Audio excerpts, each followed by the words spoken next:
باحثا عن تعويض تعادله الماضي أمام ريسينج سانتاندير، لا بل باحثا عن استعادة هيبته بعد الخسارة أمام ليفانتي، خاض ريال مدريد مباراته مع رايو فايكانو الوافد الجديد على الدوري الممتاز.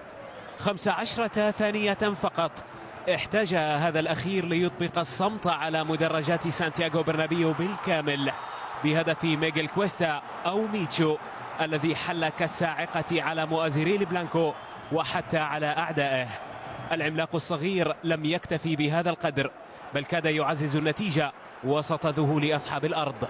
مجريات اللقاء جعلت مورينيو يبدو ممسكا رأسه بين يديه ومجبرا على تقديمه لخصمه، فما كان منه إلا أن يزج بالأوراق التي خبأها لدور الأبطال.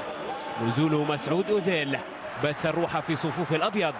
حالة الهستيريا التي أصابت لاعبيه قادته إلى معادلة النتيجة بواسطة كريستيانو رونالدو في الدقيقة 39، ثم إلى التقدم بالنتيجة بالهدف الثاني الذي جاء عبر غونزالو هيغوايين في الدقيقة الأخيرة من الشوط الأول.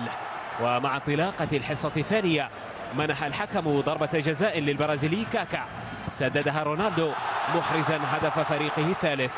وعندها ظن الجميع أن الأمور عادت إلى نصابها، لكنها تعقدت من جديد بإحراز ميتشو هدف الضيوف الثاني في الدقيقة 55، وبعدها بدقيقة واحدة أشهر الحكم البطاقة الحمراء في وجه أنخيل دي ماريا.